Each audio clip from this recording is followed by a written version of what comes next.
When a man escapes from a biological testing facility, he sets in motion a deadly domino effect, spreading a mutated strain of the flu that will wipe out 99% of humanity within a few weeks. The survivors who remain are scared, bewildered, and in need of a leader. Two emerge: Mother Abigail, the benevolent 108-year-old woman who urges them to build a community in Boulder, Colorado, and Randall Flagg, the nefarious dark man who delights in chaos and violence. This is The Stand by Stephen King. If you haven't heard of this before, it's his longest standalone work. It clocks in at around they they put it at 1152 pages here, but my version has like 1400 pages. So they must be going by like really tiny print. And it's considered one of his best novels. It's been included in lists of best books of all time: Rolling Stone, Time, Modern Library, Amazon, BBC, and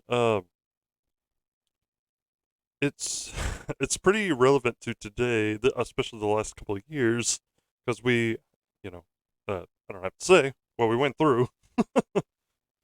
uh, so this facility is locked down at the beginning of the novel. This was actually like cut out of the original version. The whole impetus for the strain getting out. This guy escapes from this testing facility, and starts infecting people. Um, and so you have these two factions that end up surviving there because there's people immune to the virus. So you have a guy named Stu,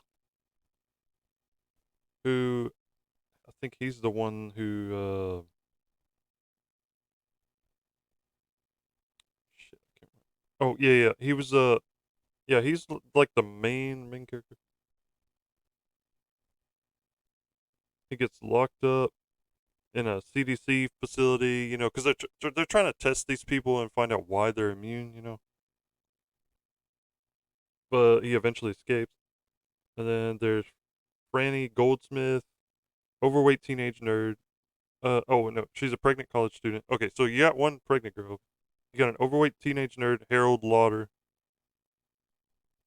who he is uh he is obsessed with her. Like he's been kind of peeking in on her all the time.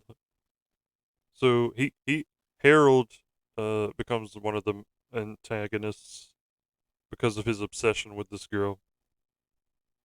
And Randall Flagg, of course, he's like a big bad villain in a lot of Stephen King's works. He's the main antagonist in the Dark Tower series, and he also pops up. He's the main antagonist in The Eyes of the Dragon.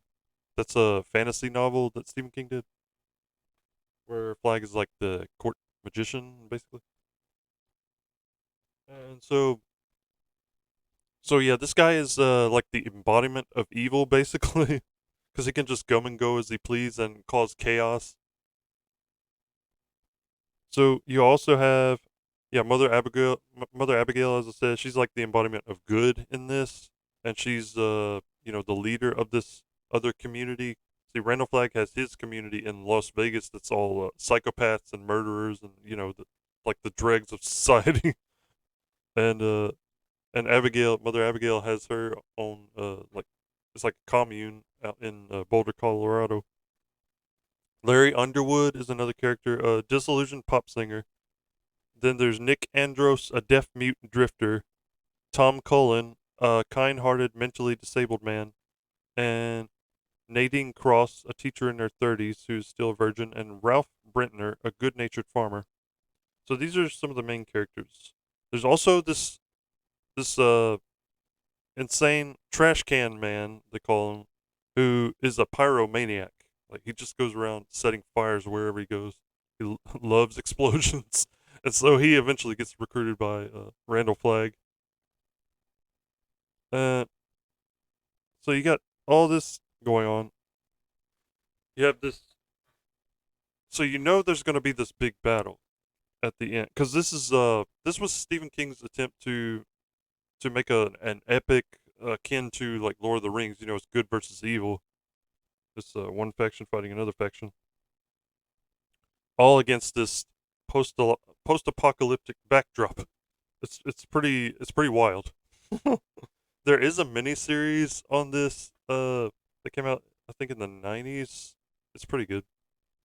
I haven't seen the new one. There's a new one that came out in like 2020. Yeah, right when the pandemic hit. That came out. So the stand has everything. It has adventure, romance, prophecy, allegory, satire, fantasy, realism, apocalypse. It's a great read.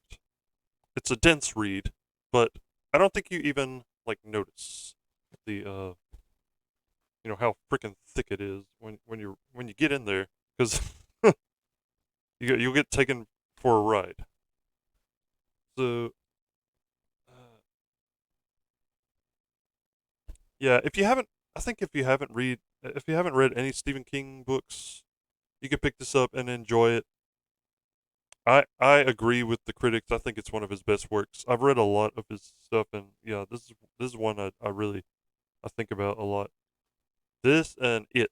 I'll probably do a separate video on It too. Thank you for watching, and I'll see you in the next one.